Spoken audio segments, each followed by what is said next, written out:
Yang terhormat Bapak Dr. Andes Sukaling MPD, yang terhormat Ibu Ketua MGMP Kimia Kabupaten Batang, serta Bapak Ibu peserta diseminasi program Didamba yang kami hormati. Acara yang pertama yaitu pembukaan, acara yang kedua menyanyikan lagu Indonesia Raya, acara yang ketiga sambutan kepala sekolah, acara yang keempat yaitu acara inti, dan yang terakhir tanah airku, tanah tumpah darahku, di sanalah aku berdiri jadi pandu ibu.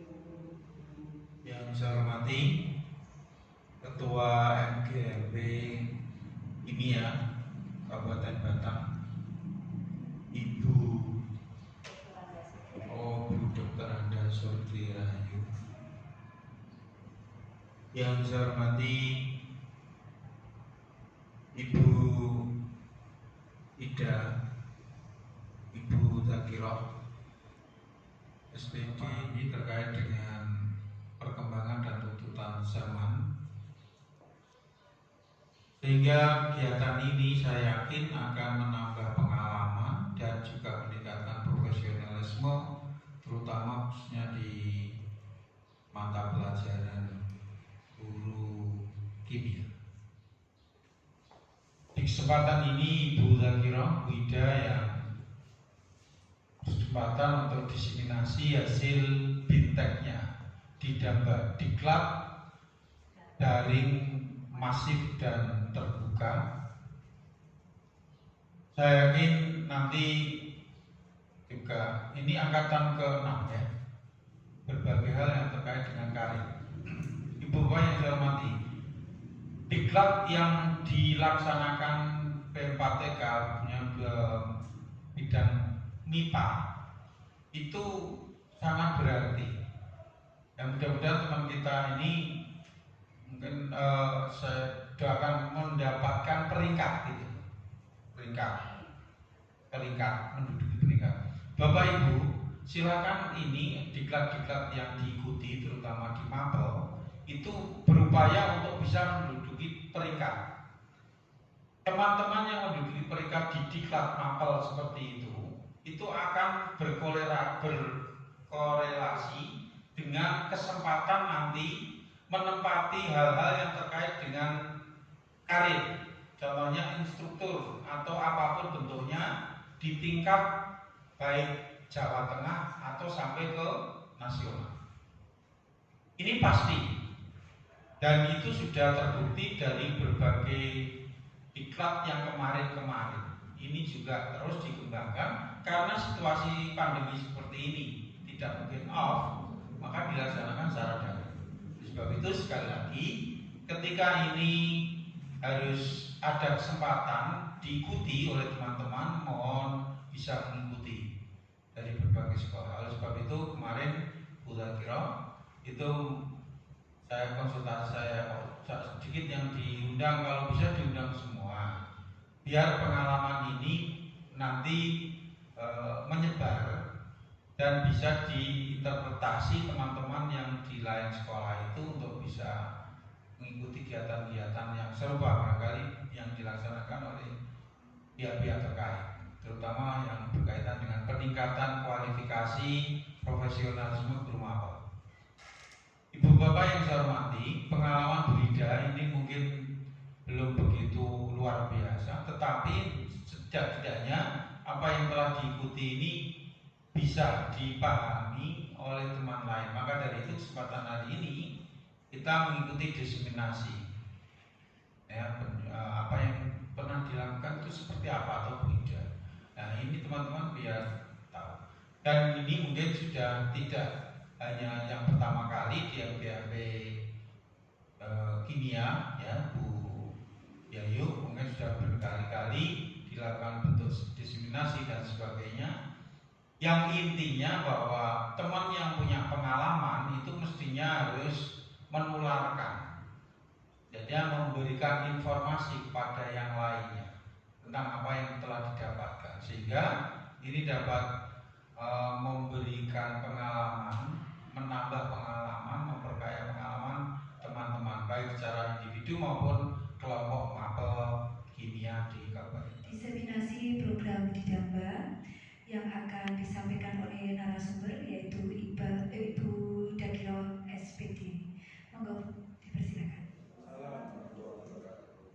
Yang terhormat Bapak Dr. Andes Sukalim MPD selaku Kepala SMA Negeri 1 Batang, yang kami hormati Ibu Dr. Anda Surti Rahayu selaku Ketua MGMP Kimia Kabupaten Batang, Bapak Ibu anggota MGMP Kimia Kabupaten Batang yang kami hormati pula SD, SMP, SMA, dan untuk level umum juga ada.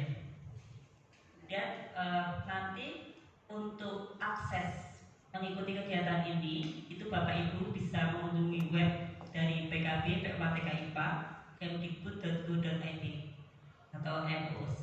Nanti akan lebih jelasnya nanti ketika praktek akan saya bukakan webnya, gitu ya.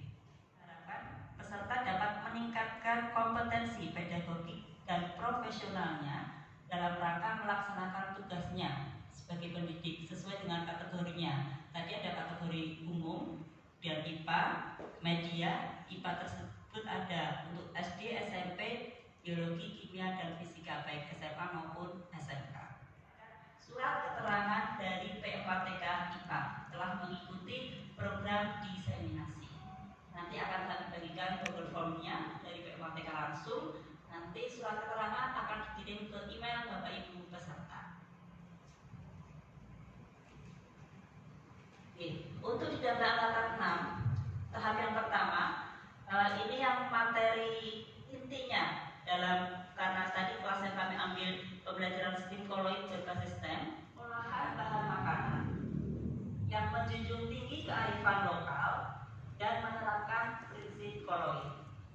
Karena di sini selama ini mungkin pengalaman saya mengajar untuk materi koloid, karena kan koloid itu identik dengan materi hafalan.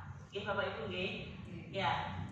Kalau dulu inovasi yang kami lakukan paling itu siswa membuat syair. Ternyata dalam Didamba ini kami mengetahui bahwa ternyata untuk materi koloid yang identik dengan materi hafalan itu ternyata bisa diterapkan langsung dalam kehidupan sehari-hari. Karena sebetulnya kita sudah mengetahui bahwa materi koloid, misalnya contoh-contoh koloid, kemudian sifat-sifat koloid itu sangat dekat sekali dengan kehidupan kita.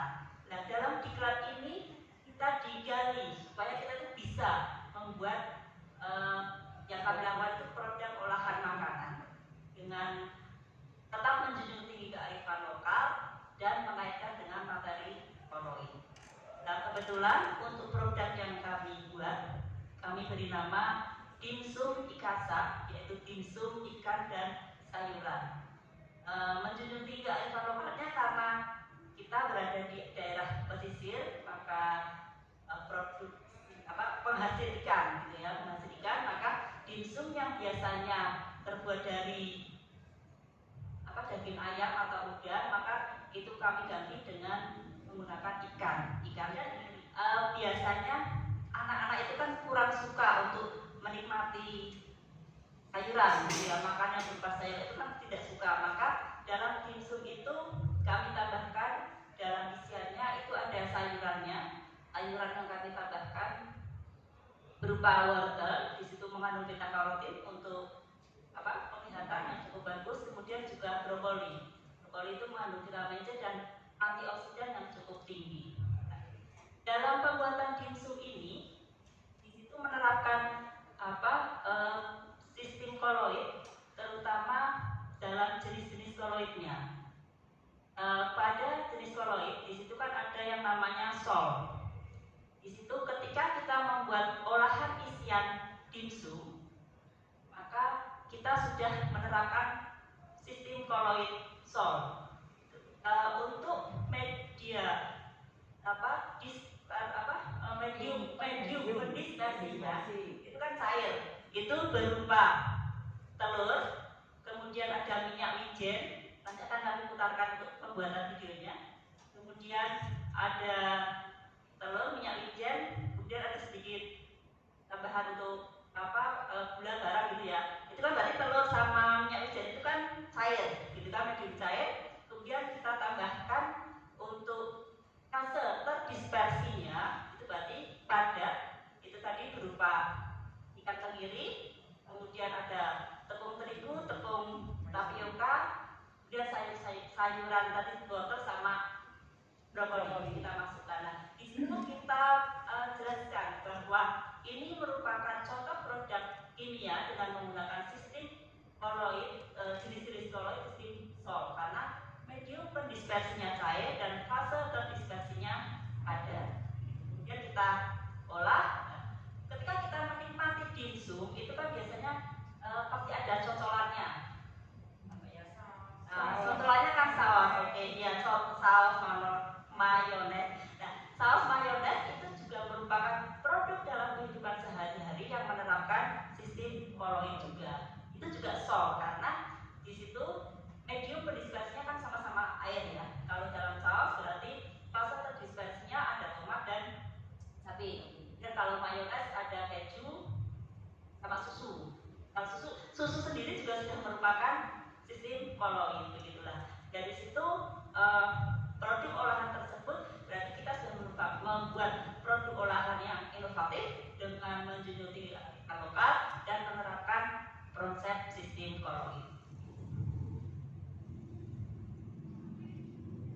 Ini tadi untuk kembali lagi ke Idamba yang tahap 1 tadi, pada tahap 1 itu nanti ada sesi pendahuluan dan sesi inti dan sesi penutup. Untuk sesi pendahuluan ada pendahuluan itu ini Bapak Ibu yang membedakan lagi ya. Ini tuh kalau biasanya kan kita mengikuti 3 daring ya udahlah, udah maksudnya asal kita menyelesaikan sesi-sesinya selesai itu. Tapi ini ketika ada pembukaan itu kan dilaksanakan secara Zoom atau ketika kapasitas room Zoom-nya itu sudah penuh, kita harus mengikuti ya YouTube, melihat di YouTube. Nah, itu kita juga harus mengikuti full. Itu dilaksanakan pembukaannya itu mulai tanggal 18 Maret kemarin pukul 10 sampai pukul 12. Kita harus full standby di situ untuk mengikuti pembukaan karena pembukaannya langsung oleh Bapak Ketua P4TK IPA Bandung. Kemudian ada tahapan berikutnya itu untuk perkenalan dengan pengampu, admin, evaluator, dan perkenalan dengan sesama anggota. Ada sesi inti itu ada 4 sesi. Sesi yang pertama ini tentang sistem-sistem koloid, tadi mempelajari tentang campuran homogen ini, jadi yang materi di koloidnya ya, materi di koloidnya. Sesi kedua juga masih menganalisis sifat-sifat koloid ini. Kemudian sesi ketiga praktek tadi yang sudah kami sampaikan tadi. Dan sesi yang keempat ini menganalisis koloid dalam kehidupan sehari-hari. Ini yang diterapkan dikaitkan dengan STEM, Science, Technology, Engineering, and Mathematics. Kemudian ketika materi sesi-sesi tadi itu sudah selesai, maka tiap sesi kita akan mengikuti kuis. Kalau ini seperti biasa, ya, seperti di pembelajaran daring yang lainnya, setiap satu sesi itu pasti diakhiri dengan kuis. Kalau kuis ini itu dilaksanakan atau diikuti bebas, bisa berapa kali bebas. Yang penting kita diharapkan mencapai nilai maksimal. Kalau nilai minimal tiap kuisnya itu 80, kita diberi kesempatan untuk mengulang berkali-kali sampai dicapai nilai maksimal 100 gitu nih. Untuk sesi penutup nanti ada tes akhirnya. Nanti tes akhir, kalau tadi di pendahuluan kan ada tes awal. Tes awal biasa masa itu, tes akhir juga sama. Tapi kalau tes awal dan tes akhir, kalau tadi sesi kan bisa diulang berkali-kali untuk mencapai nilai maksimal. Kalau tes awal dan tes akhir itu hanya diberi kesempatan 2 kali. Untuk Bapak Ibu semua, mudah-mudahan kegiatan diseminasi ini nanti bisa bermanfaat untuk saya pribadi dan juga Bapak Ibu semuanya. Kami akhiri. Wassalamualaikum warahmatullahi wabarakatuh.